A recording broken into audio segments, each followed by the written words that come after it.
Salud y dinero, dice la gente en la calle. Bueno, pues resulta que los primeros estudios científicos sobre la felicidad demuestran que ni la salud ni el dinero son realmente imprescindibles. Y en cambio, predominan sobre todos los demás factores las relaciones con los demás. Es lo que vemos en redes en unos minutos.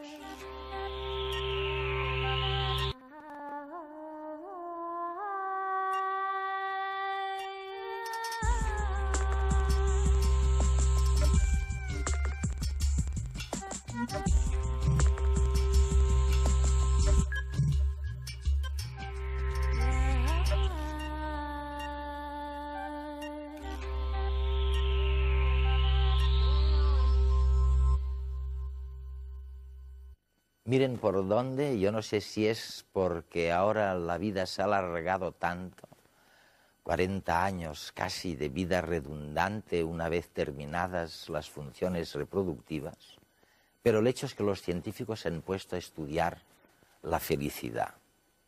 ¿Qué factores inciden a favor y en contra? Y uno de los primeros descubrimientos es que cosas que creíamos tremendamente importantes, como la salud, o el grupo étnico, o incluso la educación y hasta el dinero, tienen muy poca importancia.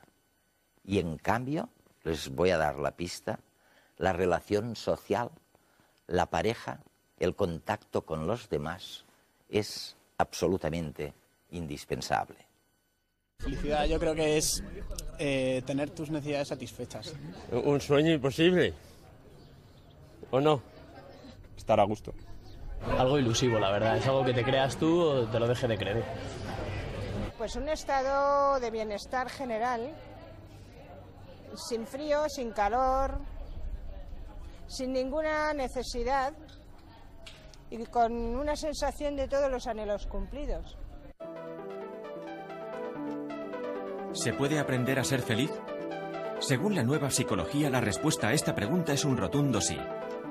Y si esto es así, deberíamos comenzar a entrenar nuestro optimismo, pues parece ser que reporta unos beneficios considerables. Diversos estudios indican que las personas optimistas viven más y mejor. Si hasta ahora se estudiaba principalmente las enfermedades de la mente, los psicólogos positivistas se han planteado estudiar cómo funciona un cerebro sano. ¿Qué es lo que diferencia a las personas con capacidad para ser felices con las que tienen tendencia a no disfrutar de la vida, deprimirse y ser desgraciados? Los científicos buscan los mecanismos neurológicos que desencadenan la alegría de vivir, más allá de las circunstancias personales de cada cual. Y es que el empuje personal y la capacidad de sobrellevar los problemas son cualidades que no todos tenemos en un mismo grado. Pero podemos hacer algo al respecto. Los psicólogos aseguran que podemos entrenar para ser más felices. Primero, proponen potenciar nuestra parte más hedonista practicando actividades que nos reporten placer. Desde las muestras de cariño hacia los nuestros, a comer una tableta de chocolate o disfrutar de la música que más nos gusta. Como segundo paso, cultivar las aficiones que más nos satisfacen personalmente, en vez de pasar el tiempo libre con acciones que, si bien son placenteras, no aportan nada a posteriori, como ver la televisión. Está demostrado que hacer lo que a uno le gusta sin importarle si sirve o no para algo, solo por el placer de hacerlo, hace sentirse a uno más útil y más pleno. Y por último, proponen buscar un sentido a la vida más allá de uno mismo.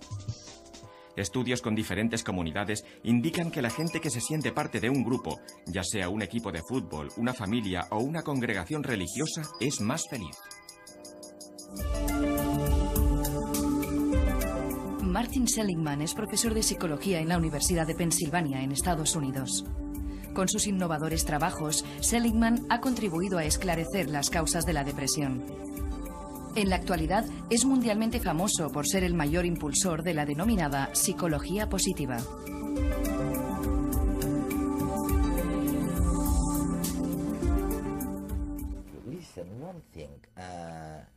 Escucha una cosa, ¿tiene algo que ver la ciencia con la felicidad? Pues yo creía que no. Pero tras 30 años evitando el tema de la felicidad, Me percaté de que era algo confuso. Todo lo relacionado con el sufrimiento boicotea la felicidad. Y lo que yo quería era aliviar el sufrimiento en el mundo. De manera que tuve una conversión en la que empecé a preguntarme si no sería posible que hubiera una ciencia del aspecto positivo de la vida. Yo creo que la clave está en darse cuenta de que la noción de felicidad es científicamente imposible de concretar. Significa demasiadas cosas para la gente. Pero creo que se puede descomponer la noción de la felicidad en, digamos, 3 elementos que sí son científicamente medibles y en cuya construcción uno puede intervenir. Los 3 elementos son la vida de placer, emociones positivas, risas, sonrisas, estar de buen humor. Esta es la versión americana de Hollywood, de la felicidad. Goldie Hawn, Debbie Reynolds, etc. La segunda, y es muy distinta de la primera, es la vida comprometida. Ser uno con las cosas, absorto, inmerso en el amor, el trabajo, con los hijos, con el ocio, con las amistades.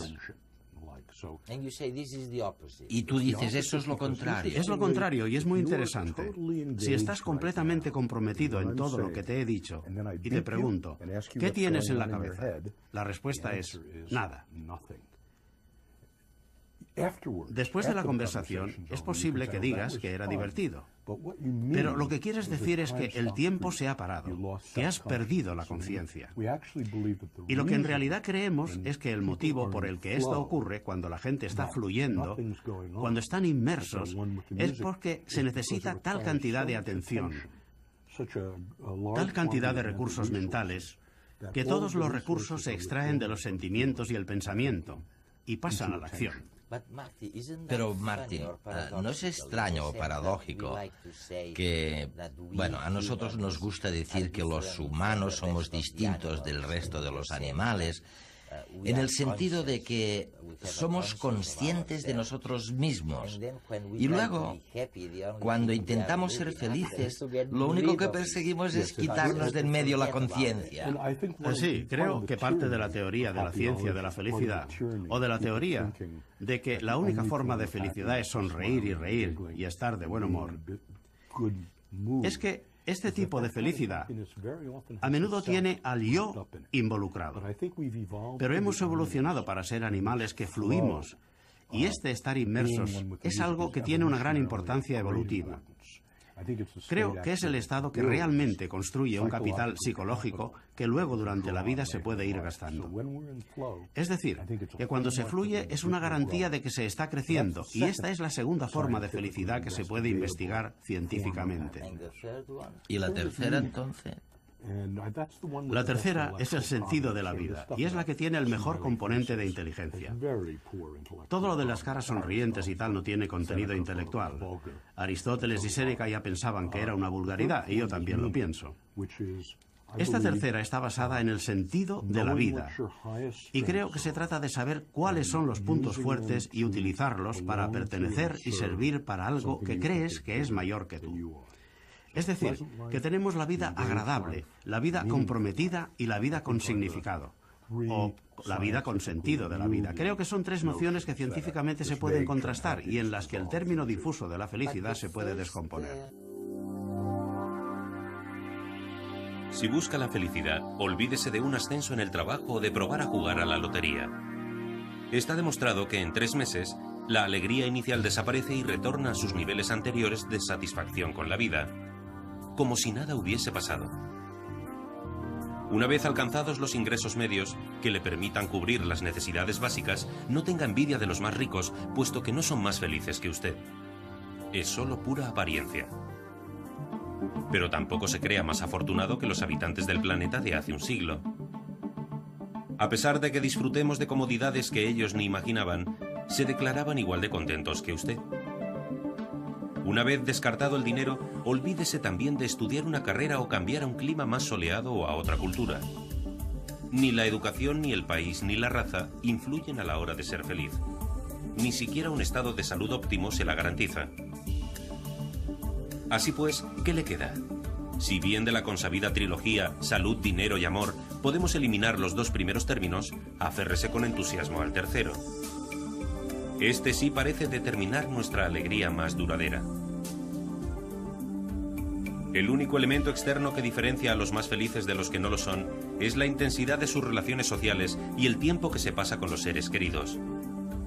Los que tienen más amistades y los que tienen pareja están más contentos en todos los sitios y a todas las edades. Y es que en realidad poco importa el lugar de procedencia a la hora de buscar la felicidad.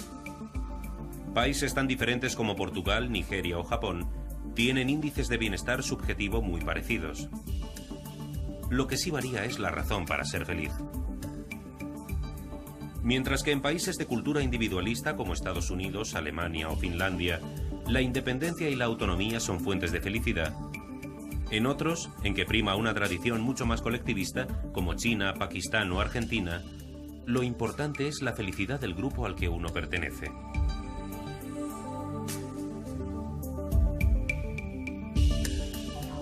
Sin embargo, la felicidad es algo mucho más relacionado con el interior, con los sentimientos más profundos, que con lo que pasa a nuestro alrededor. Heredamos en gran medida el estado de ánimo de los padres. Se calcula que entre un 25 y un 50% de nuestra habilidad para ser feliz viene escrita en los genes, y a partir de ahí, nosotros ponemos el resto para estar más o menos contentos. Y a pesar de que la carga genética puede parecernos una traba, sobre todo si nuestros padres eran pesimistas y nosotros también, existe un margen de maniobra para mejorar nuestra satisfacción con la vida. El cerebro es plástico, cambia a lo largo del tiempo. Podemos enseñarle a aprender de las malas experiencias y potenciar y disfrutar los pensamientos positivos y las buenas sensaciones. Todo un reto que merece la pena probar. Intentemos dar algunos ejemplos a nuestros telespectadores. Por ejemplo, podemos imaginar que cuando la gente busca la satisfacción en la vida, cree que si tiene una buena educación, si vive en un clima agradable y ¿qué más? ¿Qué más? Si tiene mucho dinero. Si tienes un buen sueldo. Y entonces sucede que... Lo que sucede es que todas estas cosas tienen una relación increíblemente vaga con la satisfacción. Vamos a analizarla una por una. El clima no tiene nada que ver. La gente que vive en California no es más feliz que la que vive en Groenlandia. Pero se cree en lo contrario, ¿eh? No, el clima no está muy relacionado. La riqueza es muy interesante. Por debajo de los mínimos necesarios, la riqueza es muy importante. Es decir, que si se es extremadamente pobre, afecta mucho de forma negativa el nivel de felicidad.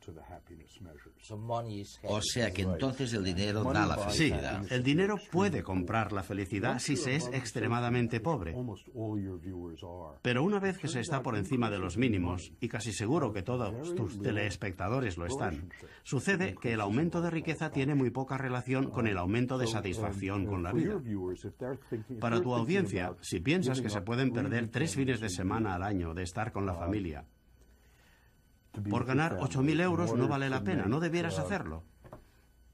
Se obtiene más satisfacción en la vida pasando los 3 fines de semana en casa tranquilamente. O sea que sorprendentemente el dinero es un sistema muy débil. La salud también está considerada como muy importante. Pero resulta que no parece que importe mucho en la satisfacción en la vida. Incluso gente con problemas serios de salud, como problemas de ataques al corazón o cáncer, tienen por lo general tanta satisfacción en la vida como la gente con buena salud. ¿Qué es lo que sí importa? La clave de lo que estoy diciendo, Eduardo, es que estos factores externos, políticos y económicos, no ayudan mucho. De hecho, un buen ejemplo es que nuestro lavavajillas se estropeó hace algunos meses y compramos uno muy bueno y carísimo. Los 2 primeros lavados me hicieron muy feliz, porque podía ver los platos muy limpios. Pero luego dejé de apreciarlo hasta que se estropeó. Y entonces la única emoción que sacaba era la decepción. Es decir, que muchas cosas en las que gastamos dinero no aportan la felicidad. ¿Qué tipo de cosas del mundo externo lo hacen? Vivir en una democracia está relacionado con la satisfacción de la vida. Esto es totalmente nuevo en el debate mundial y lo encuentro muy interesante. ¿En qué sentido el vivir en una democracia aporta satisfacción? Con los indicadores habituales, la satisfacción en la vida en una escala de 1 a 10, estudiado en grandes poblaciones que viven en democracias y no democracias, por lo general este es uno de los elementos externos que tiene una gran incidencia. Una pregunta importante es ¿por qué? Pero el hecho de que los dictadores empiecen a extinguirse es posiblemente una buena cosa para aumentar los niveles de felicidad en todo el planeta. Otra buena cosa es el matrimonio. Los casados, por lo general, son por lo general más felices que cualquier otra unión de personas. Pero incluso si se suman todos los factores externos, el clima, la democracia o el matrimonio, sorprendentemente solo se alcanza un 15% de variable. Sí. Pero esto no quiere decir que si no se está satisfecho con la vida, ahora no haya cosas para hacer. De hecho, hay mucho que se puede hacer, y es la clave. Ya que la felicidad no está relacionada con factores externos, sino con cosas como el compromiso o la vida con significado, con sentido, y estas son cosas que se pueden cambiar. Martin, ¿y lo puedes medir eso? Sí, se preparan unos cuestionarios para cada uno de ellos y todo está validado y psicométricamente es serio. Y por separado se pregunta cuáles son los componentes, y los resultados son sorprendentes. La búsqueda de placer no tiene casi ninguna relación con la cantidad de satisfacción en la vida, y sin embargo, la búsqueda de compromiso y sentido en la vida tiene una gran relación. Existe un papel para el placer, pero es si se tiene el sentido de la vida, el compromiso y el placer. Y es entonces cuando el conjunto hace que se sienta satisfacción en la vida y que ésta sea mayor que la suma de las partes. Y a esto es a lo que llamo la vida llena completa.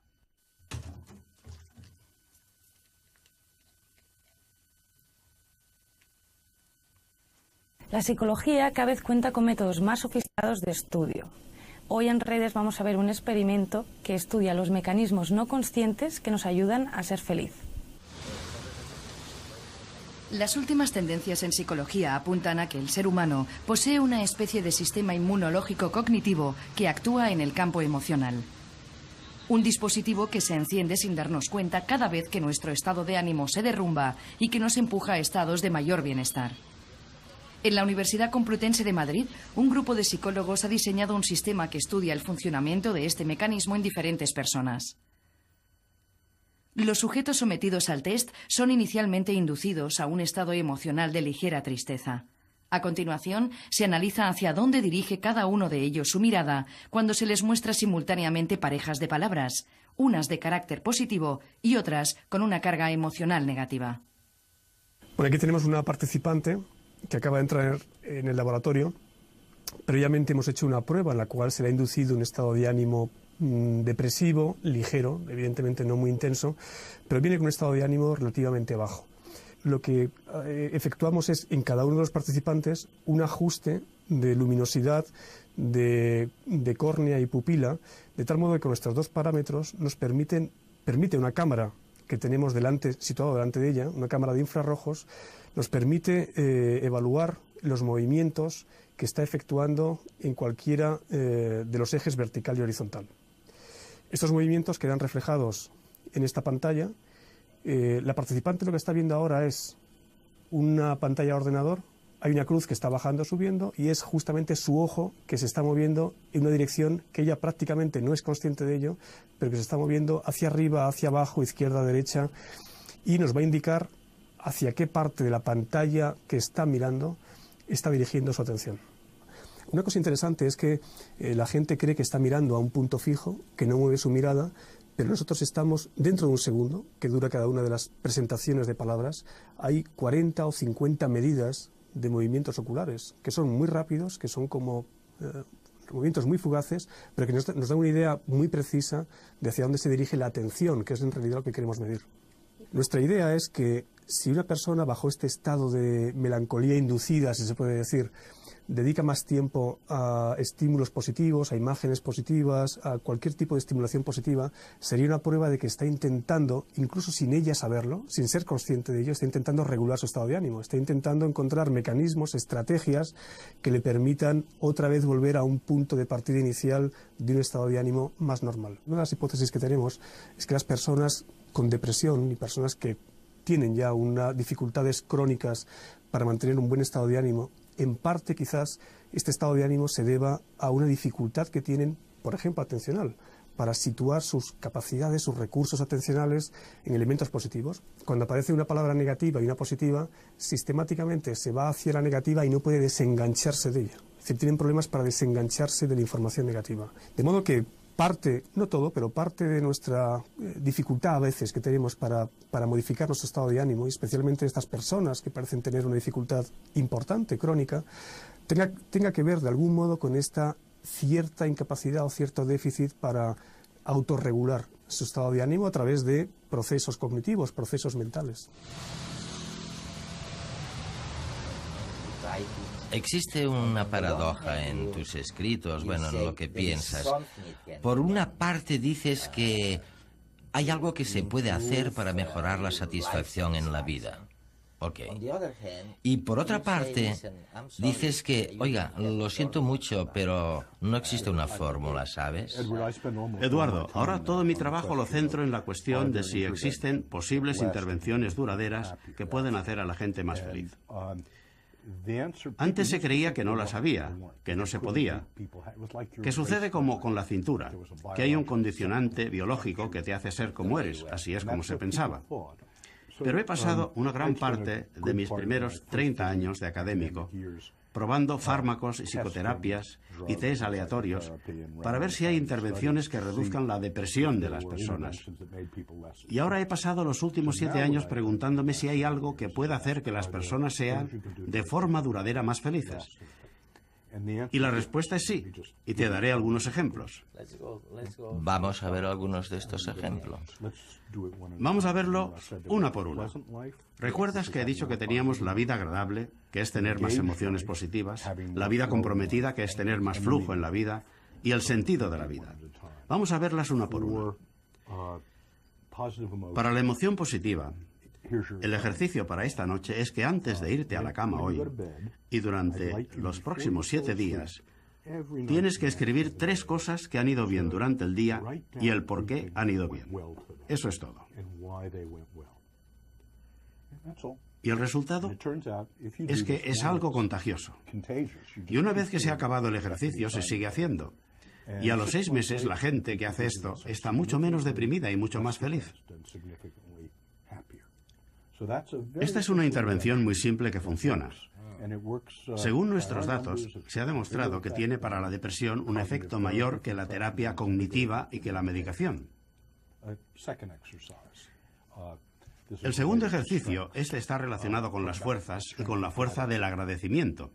En nuestros datos, de todas las fuerzas que hemos analizado, ha aparecido el agradecimiento como el correlativo más fuerte de la satisfacción en la vida. El estar agradecido. Y Eduardo, aquí tenemos el ejercicio para esta noche y quizá para las 2 semanas próximas. Quiero que pienses en alguien que está vivo, que ha hecho algo por ti, que es increíblemente importante y nunca se lo has agradecido lo suficiente. ¿Ya has pensado en alguien? Sí, ya lo tengo. Bien, pues lo que quiero que hagas durante la semana que viene es redactar un escrito de unas 300 palabras en la que aparezcan palabras concretas que la persona dijo y cómo te afectó, en qué situación estabas, en la influencia que tuvo en tu vida y en qué situación estás ahora. Esa es la primera parte. La segunda parte es llamarla por teléfono en Barcelona y decirle que quieres ir a visitarla, pero sin decirle el motivo. Finalmente, hay que ir a su casa y leer en voz alta el escrito. Pero, Dios mío, esto es muy difícil. Una vez más se ha demostrado en estudios controlados que esto hace a la gente mucho más feliz y mucho menos deprimida. Y esto dura por lo menos un mes después del ejercicio. Hay ejercicios que pueden aumentar la vida placentera y la vida comprometida. También hay el significado que tiene la vida. Esta es la tercera. Que es el tercer tipo de vida. Aquí tenemos uno muy simple que a menudo hago con mis estudiantes. La semana que viene haz algo que sea divertido, pero también algo que sea altruista, filantrópico. Cuando hacemos esto se produce una regularidad muy interesante. Al hacer algo divertido, como masturbarse o mirar la televisión o ir de tiendas, cuando se ha terminado es el final, desaparece. Pero cuando se hace algo filantrópico, sucede algo muy diferente.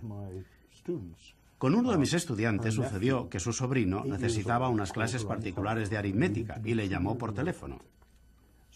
Es decir, que se pasó 2 horas explicándole algo de aritmética por teléfono.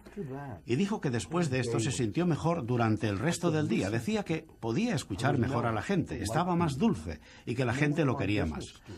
Y otro de mis estudiantes de empresariales me dijo: Dr. Seligman, estudio empresariales porque quiero hacer mucho dinero y el motivo para esto es porque el dinero aporta la libertad y la felicidad.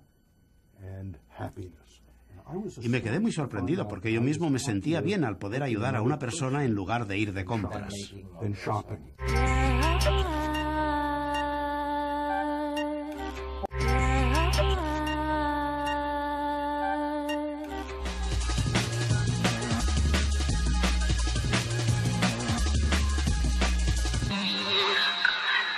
Los españoles tienen fama de alegres y divertidos, pero las estadísticas no le dan la razón al tópico. Un estudio realizado en varios países de Europa concluye que las españolas mayores de 50 años son las europeas que con mayor frecuencia se deprimen.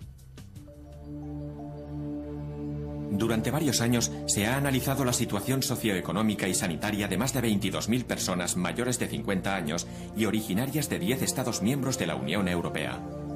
Una de las conclusiones más remarcables es que las españolas de 50 años son las europeas más afectadas por la depresión, seguidas por las francesas, las italianas y las griegas. Respecto a los varones, los españoles ocupan el tercer puesto, detrás de italianos y franceses. A medida que avanza la edad de los pacientes, y tanto los hombres como las mujeres españolas de entre 60 y 70 años son los más afectados por depresiones de toda Europa. El objetivo final de esta estadística no es conocer las causas de esta enfermedad, sino ofrecer un retrato de la forma de vida de las personas mayores que pueblan las diferentes regiones de Europa. La Organización de las Naciones Unidas para la Alimentación y la Agricultura, la FAO, está impulsando un nuevo sello de calidad con el objetivo de garantizar una pesca sostenible. Se trata de que a la mesa nos lleguen productos frescos, sanos y respetuosos con el medio marino. Muy pronto los consumidores podrán saber antes de comprar un pescado si este ha sido capturado de forma sostenible y ecológica. Esto será gracias al nuevo sistema de ecoetiquetas que impulsa el Comité de Pesca de la FAO. Los técnicos han propuesto una serie de directrices que determinarán si un producto pesquero es ecológico o no. De todas maneras, será cada país el que acabará determinando cómo se deberán aplicar los códigos. El distintivo certificará que el pescado ha sido capturado de manera que garantiza la conservación de las especies, evita los impactos negativos sobre las áreas protegidas y no pone en peligro especies amenazadas o hábitats sensibles. Lo que está claro es que las ecoetiquetas mejorarán el respeto por el medio marino. Un jurado formado por una veintena de premios Nobel se ha reunido en Castellón para otorgar los premios Jaime I de este año.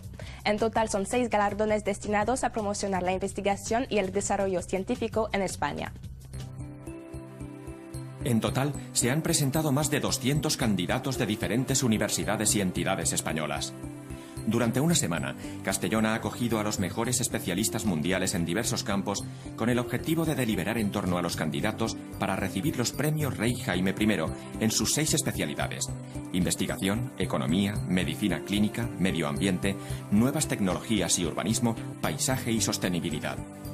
Los galardones, que en esta edición han cumplido su 17º aniversario, pretenden reconocer y promocionar la investigación y el desarrollo científico en el territorio español. Los premios están dotados con 75.000 euros. Ingenieros y físicos chinos acaban de construir la estación de observación meteorológica más alta del mundo. Está situada a 6.500 metros de altura, en el Everest, muy cerca del campo base del que parten la mayoría de expediciones al techo del mundo. La estación tendrá toda la tecnología necesaria para medir la temperatura, presión, humedad, radiación solar, precipitaciones y turbulencias atmosféricas que se registren en la zona. Los datos recogidos al minuto por la instalación servirán para que las expediciones puedan tener previsiones meteorológicas muy precisas, lo que es de vital importancia para subir a la cumbre de forma relativamente segura. De hecho, los expertos calculan que más de la mitad de las muertes que se registran al intentar coronar la cima del Everest se deben a las condiciones climáticas adversas. Mediante un sistema de actualización permanente, la estación también ofrecerá información detallada de la temperatura, la humedad y el viento a diferentes alturas de la montaña del Everest.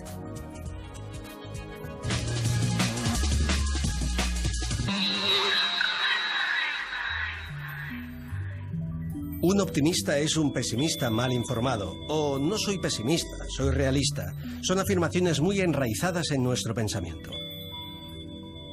¿Pero son realmente ciertas? ¿La realidad más objetiva conduce irremediablemente al desaliento y a la desilusión? Pues parece que no. En primer lugar, nuestras percepciones son de una subjetividad total.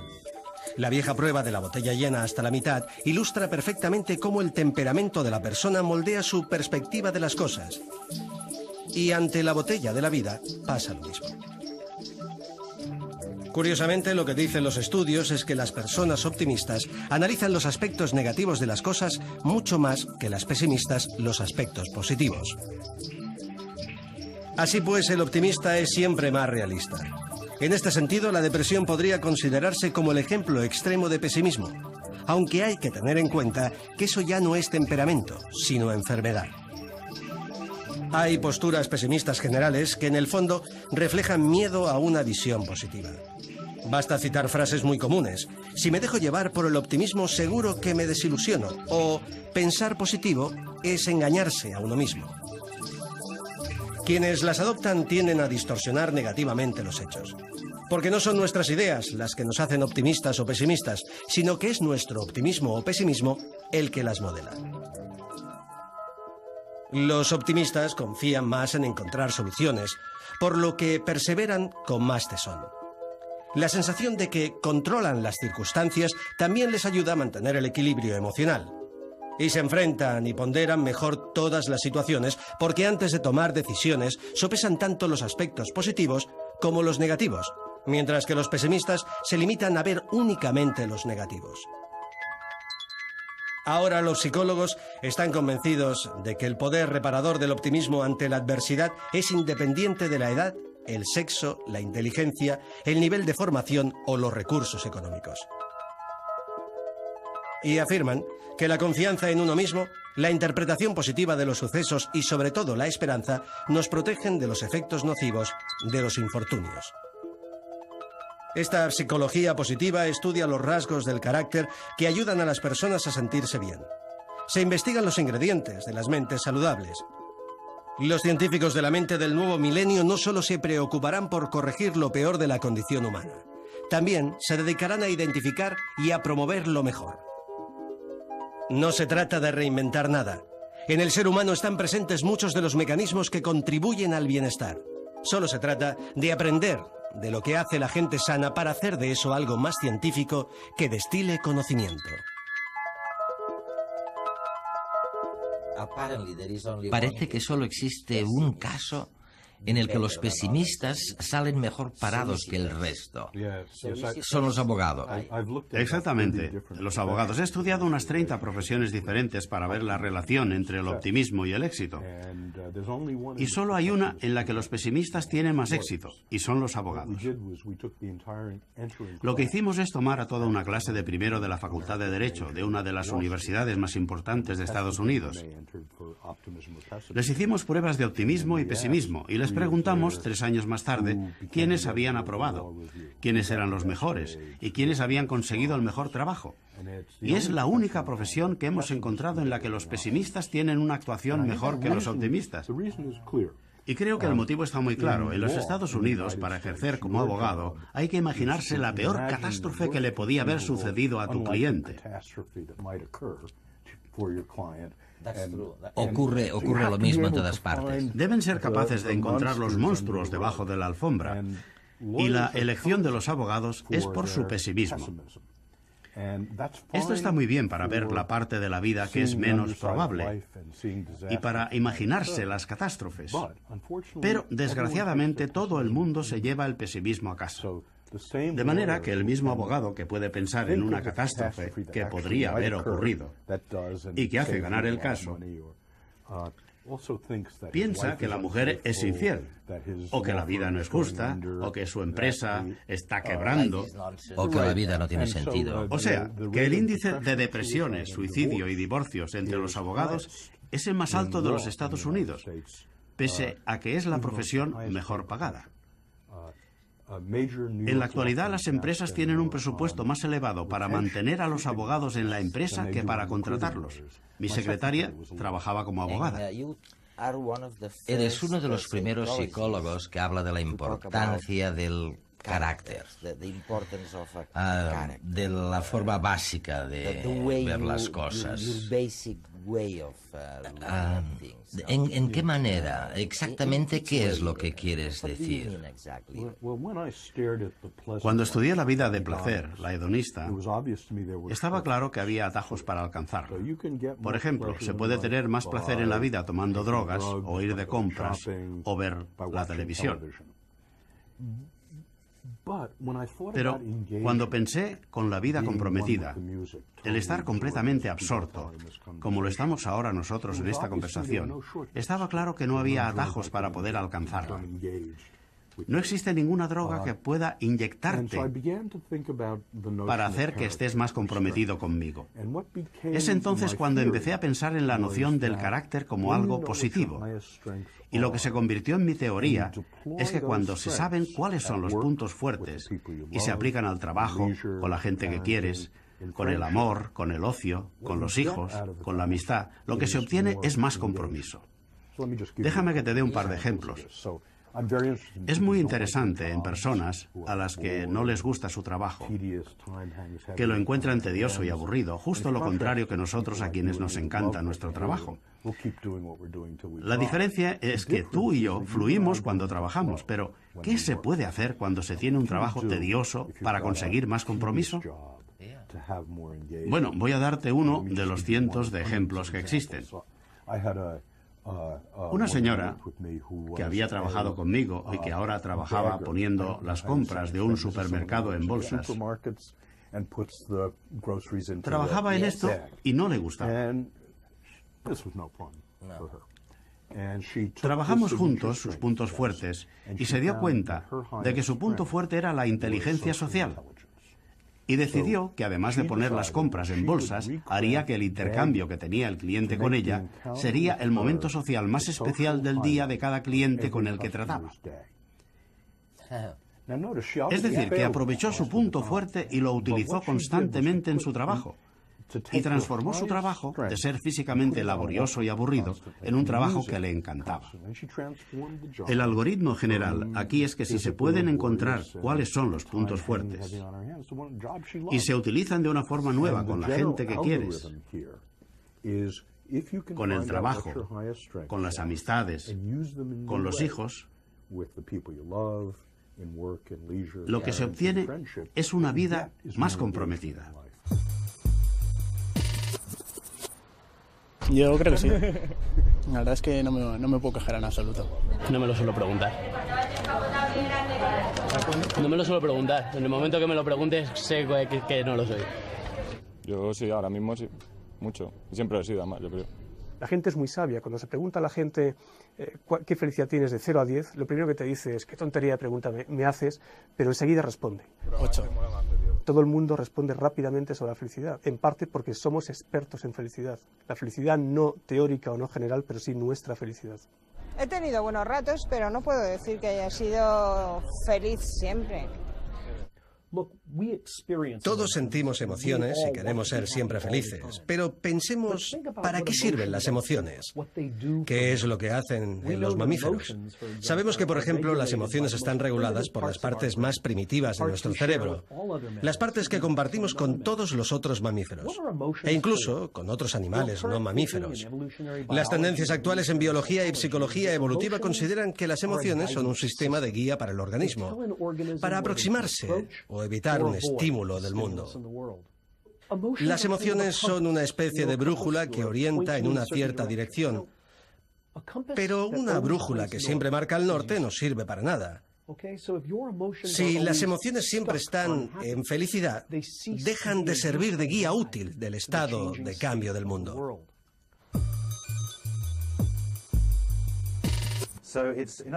Nuestras emociones son la manera que tiene la naturaleza de motivarnos para hacer lo que la selección natural quiere que hagamos.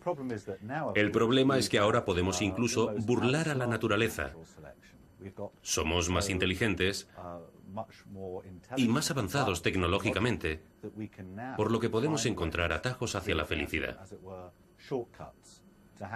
Cervecitas y algo de beber y salir con los amigos y eso.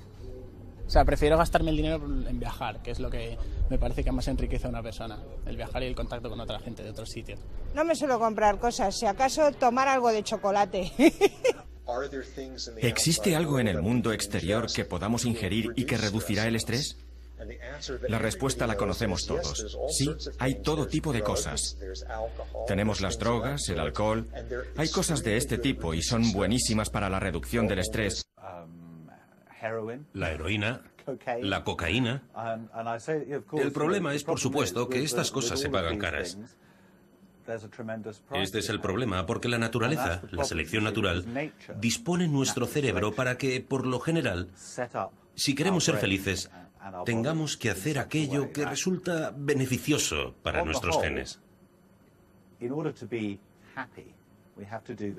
Es decir, para ser feliz, tenemos que conocer a alguien, enamorarnos, tener hijos, crear una familia, hacer todo aquello que beneficia a nuestra perpetuación genética.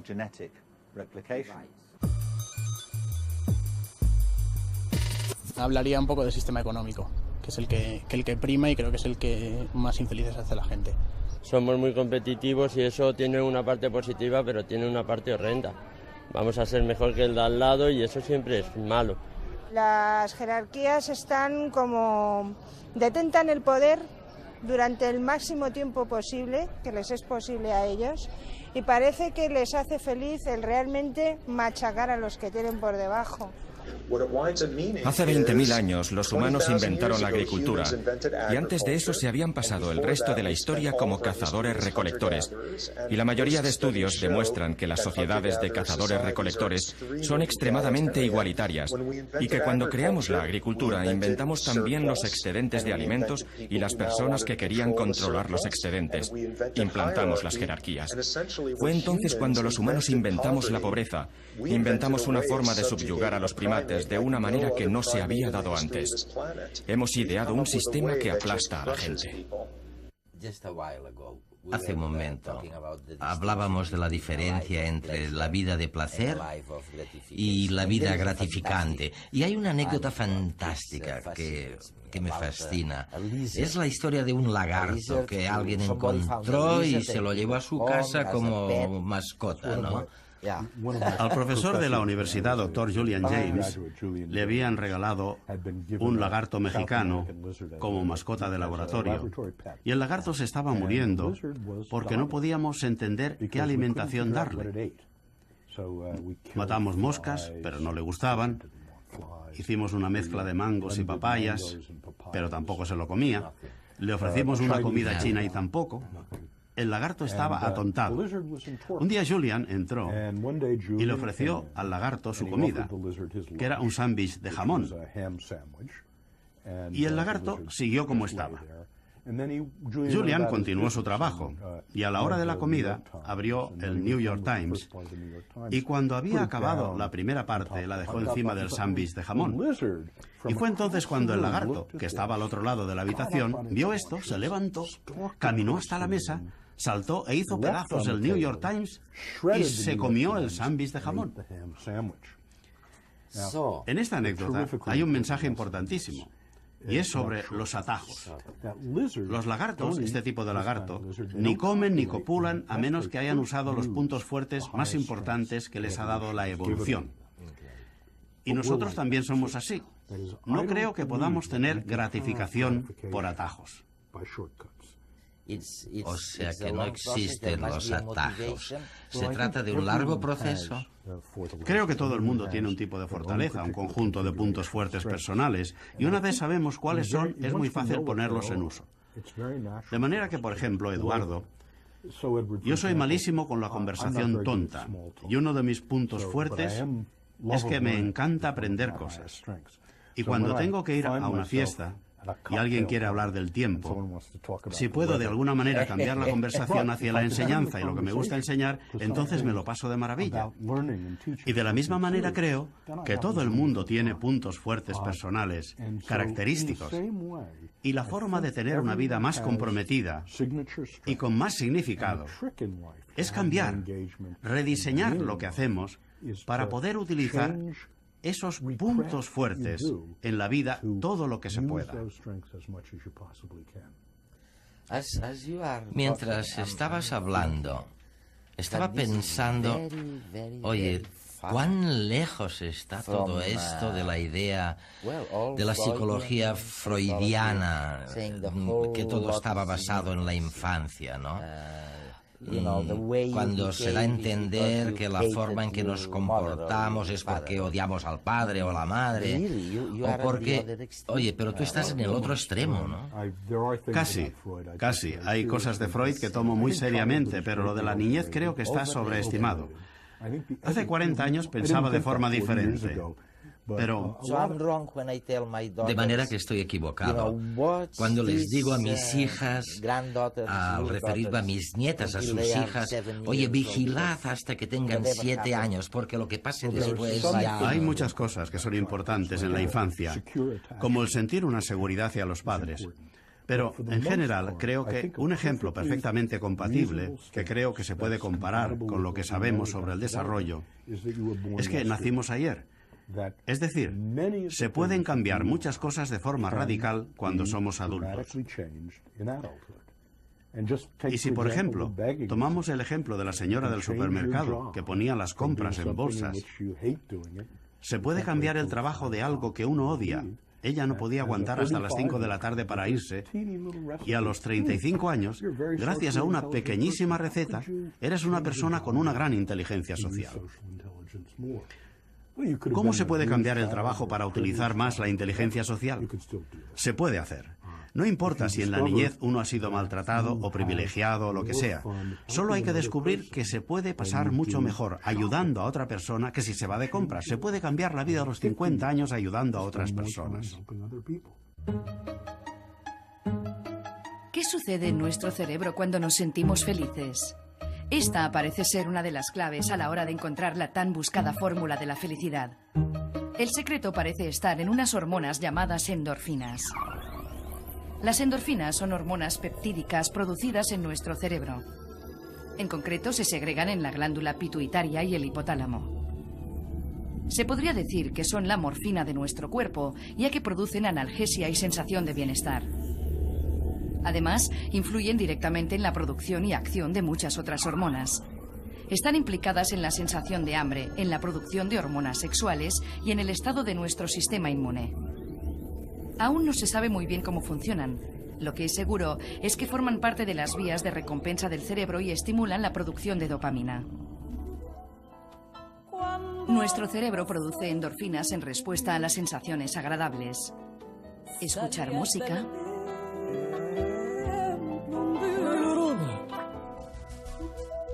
comer algo sabroso, hacer el amor y miles de cosas imaginables nos producen una sensación de bienestar modulada por las endorfinas. También las encontramos al reír y al hacer ejercicio físico y, curiosamente, al contacto con sustancias picantes y con los rayos ultravioleta. Básicamente, hacer las cosas que nos gustan hace que produzcamos endorfinas y la acción de las endorfinas hace que las cosas que hacemos nos resulten agradables.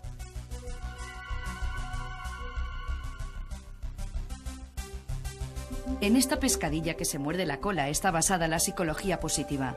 Podríamos decir que si la montaña no viene a Mahoma, Mahoma irá a la montaña. Podemos educar a nuestro cerebro en el arte de sentirse bien. Si se quiere activar la secreción de endorfinas, lo primero es saber qué nos gusta. Y una vez que lo sabemos, hay que practicarlo. Ejercitar lo que nos hace sentir bien ayuda a que nuestro cerebro se vaya volviendo más positivo. Al igual que correr todos los días hace que nuestros músculos se desarrollen. Relajarse, tomar el sol, sentirse parte de un todo más grande. Hay muchas cosas que hacen que nos sintamos bien y produzcamos estas hormonas. Aunque no podemos decir que las endorfinas constituyan la fórmula exacta de la felicidad, cuando sube su producción en el cerebro nos sentimos casi felices. Si conseguimos hacer coincidir una mente positiva y receptiva con los buenos momentos que vivimos, nos acercaremos un poco más a la felicidad que se supone es la meta de nuestras vidas. ¿Crees que la gente en la calle siente mayor satisfacción con la vida que hace 20 años, por ejemplo? No. Pero me gustaría decir dos cosas, una del presente y otra del futuro. Es interesante que si estudiamos a España, Japón o los Estados Unidos durante los últimos 50 años, podemos observar cómo cada índice económico serio se ha disparado. De hecho, en los Estados Unidos el poder de adquisición es 3 veces mayor que hace 50 años. El de Japón es 6 veces mayor. Es increíble, pero hemos ido obteniendo datos de los índices de depresión y de felicidad durante estos años, y es interesante, porque la felicidad es la misma, y sin embargo la depresión es 10 veces mayor de lo que era. De hecho, el hombre de la calle no es más feliz de lo que lo era hace 50 años. ¿Podemos cambiarlo? ¿Cómo podemos cambiar el futuro? Eduardo, creo que el futuro está relacionado con eso de lo que estábamos hablando hace un momento, con la educación. Parte de los motivos por los que no somos más felices cuando nos hemos hecho más ricos es que hemos gastado la riqueza en objetos materiales que pensábamos que nos harían felices, como son el lavavajillas o los helados de vainilla, pero no proporcionan una felicidad duradera. Sin embargo, lo que la ciencia nos está diciendo durante los últimos 10 años es que se puede cambiar el compromiso y el significado del sentido de la vida. Y esto significa las relaciones con la gente. La relación con las personas compartiendo algo que es mayor de lo que cada uno es. Pero si invertimos nuestra riqueza y nuestro tiempo en algo que tenga más significado y compromiso, creo que todo el tono de la felicidad en el planeta puede cambiar. En 1480, durante el gobierno de los Medici, Florencia se hizo inmensamente rica y se preguntaron, ¿cómo podemos gastar toda esta fortuna? Y pensaron que podían crear una gran potencia militar, la mayor de la península, y quizá, si hubieran querido, podían haber sido la potencia militar más importante de toda Europa, más que España. Pero decidieron no gastarse la riqueza en armas, sino en belleza, en arte. Y creo que ahora estamos en un momento histórico muy similar. Sabemos que en lo que nos hemos gastado la riqueza en los últimos 60 años, que son objetos materiales, coches, televisión, no funciona. La gente se ha deprimido todavía más. Pero creo que podemos comprar el compromiso y el significado. Y podemos utilizar el excedente que tenemos para construir una vida más feliz. No en el sentido de la emoción positiva, sino con más compromiso con otras personas, y con el trabajo, y con el sentido de la vida. Sí, es una actitud, la felicidad es una actitud. Si todos los días son un poquito negros y un poquito blancos. La felicidad yo creo que es algo que se va consiguiendo con el paso del tiempo, que no hay algo en concreto que me produzca felicidad.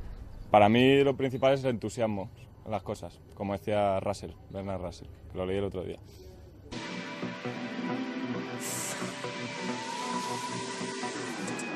Como viene siendo habitual, el equipo de redes quiere potenciar la participación de todos los espectadores a través del concurso La Cuestión.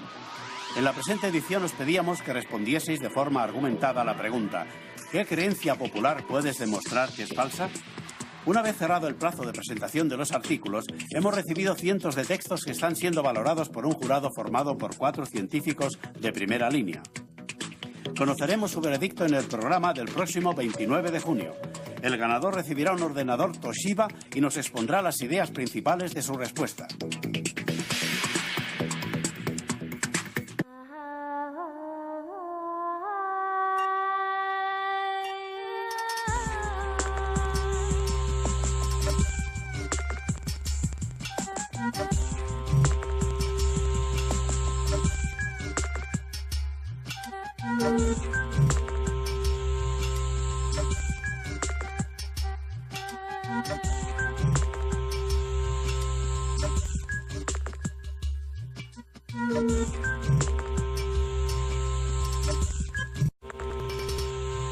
Salud y dinero, dice la gente en la calle.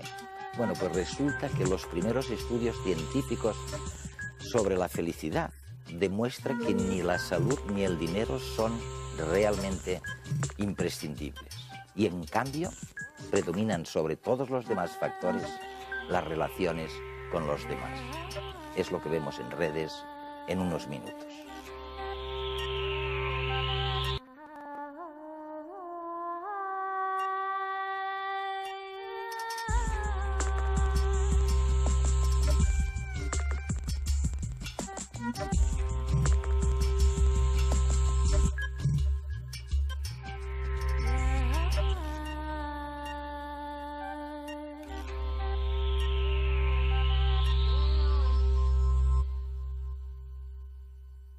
Miren por dónde, yo no sé si es porque ahora la vida se ha alargado tanto, 40 años casi de vida redundante una vez terminadas las funciones reproductivas, pero el hecho es que los científicos se han puesto a estudiar la felicidad.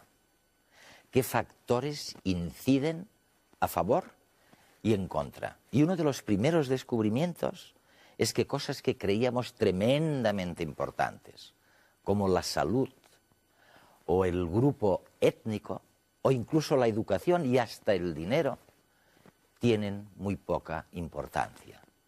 Y en cambio, les voy a dar la pista, la relación social, la pareja, el contacto con los demás, es a comer una tableta de chocolate o disfrutar de la música que más nos gusta.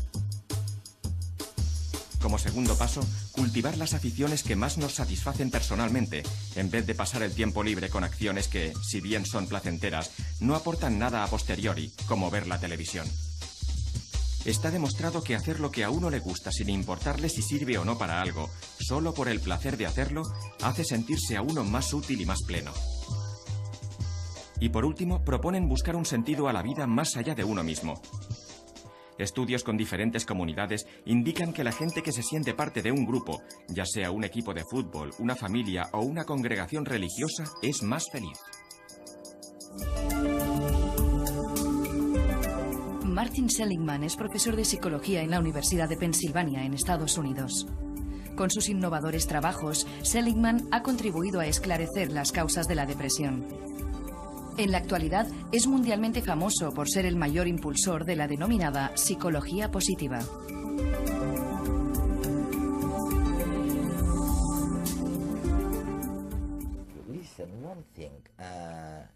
Escucha una cosa, ¿tiene algo que ver la ciencia con la felicidad? Pues yo creía que no. Pero tras 30 años evitando el tema de la felicidad, me percaté de que era algo confuso. Todo lo relacionado con el sufrimiento boicotea la felicidad. Y lo que yo quería era aliviar el sufrimiento en el mundo. De manera que tuve una conversión en la que empecé a preguntarme si no sería posible. Absolutamente indispensable. Felicidad yo creo que es tener tus necesidades satisfechas. Un sueño imposible, ¿o no? Estar a gusto. Algo ilusivo, la verdad. Es algo que te creas tú o te lo deje de creer. Pues un estado de bienestar general, sin frío, sin calor, sin ninguna necesidad y con una sensación de todos los anhelos cumplidos. ¿Se puede aprender a ser feliz? Según la nueva psicología, la respuesta a esta pregunta es un rotundo sí. Y si esto es así, deberíamos comenzar a entrenar nuestro optimismo, pues parece ser que reporta unos beneficios considerables. Diversos estudios indican que las personas optimistas viven más y mejor. Si hasta ahora se estudiaba principalmente las enfermedades de la mente, los psicólogos positivistas se han planteado estudiar cómo funciona un cerebro sano. ¿Qué es lo que diferencia a las personas con capacidad para ser felices con las que tienen tendencia a no disfrutar de la vida, deprimirse y ser desgraciados? Los científicos buscan los mecanismos neurológicos que desencadenan la alegría de vivir, más allá de las circunstancias personales de cada cual. Y es que el empuje personal y la capacidad de sobrellevar los problemas son cualidades que no todos tenemos en un mismo grado. Pero podemos hacer algo al respecto. Los psicólogos aseguran que podemos entrenar para ser más felices. Primero, proponen potenciar nuestra parte más hedonista practicando actividades que nos reporten placer. Desde las muestras de cariño hacia las nuestros, que hubiera una ciencia del aspecto positivo de la vida. Yo creo que la clave está en darse cuenta de que la noción de felicidad es científicamente imposible de concretar. Significa demasiadas cosas para la gente. Pero creo que se puede descomponer la noción de la felicidad en, digamos, 3 elementos que sí son científicamente medibles y en cuya construcción uno puede intervenir. Los 3 elementos son la vida de placer, emociones positivas, risas, sonrisas, estar de buen humor. Esta es la versión americana de Hollywood, de la felicidad. Goldie Hawn, Debbie Reynolds, etc. La segunda, y es muy distinta de la primera, es la vida comprometida. Ser uno con las cosas, absorto, inmerso en el amor, el trabajo, con los hijos, con el ocio, con las amistades. Y tú dices, eso es lo contrario. Es lo contrario y es muy interesante. Si estás completamente comprometido en todo lo que te he dicho y te pregunto, ¿qué tienes en la cabeza? La respuesta es, nada. Después de la conversación, es posible que digas que era divertido. Pero lo que quieres decir es que el tiempo se ha parado, que has perdido la conciencia. Y lo que en realidad creemos es que el motivo por el que esto ocurre cuando la gente está fluyendo, cuando están inmersos, es porque se necesita tal cantidad de atención, tal cantidad de recursos mentales, que todos los recursos se extraen de los sentimientos y el pensamiento y pasan a la acción. Pero, Martin, ¿no es extraño o paradójico que, bueno, a nosotros nos gusta decir que los humanos somos distintos del resto de los animales, en el sentido de que somos conscientes de nosotros mismos y luego, cuando intentamos ser felices, lo único que perseguimos es quitarnos de en medio la conciencia? Sí, creo que parte de la teoría de la ciencia de la felicidad, o de la teoría de que la única forma de felicidad es sonreír y reír y estar de buen humor, es que este tipo de felicidad a menudo tiene al yo involucrado. Pero hemos evolucionado para ser animales que fluimos, y este estar inmersos es algo que tiene una gran importancia evolutiva. Creo que es el estado que realmente construye un capital psicológico que luego durante la vida se puede ir gastando. Es decir, que cuando se fluye es una garantía de que se está creciendo, y esta es la segunda forma de felicidad que se puede investigar científicamente. ¿Y la tercera, entonces? La tercera es el sentido de la vida, y es la que tiene el mejor componente de inteligencia. Todo lo de las caras sonrientes y tal no tiene contenido intelectual. Aristóteles y Séneca ya pensaban que era una vulgaridad, y yo también lo pienso. Esta tercera está basada en el sentido de la vida, y creo que se trata de saber cuáles son los puntos fuertes y utilizarlos para pertenecer y servir para algo que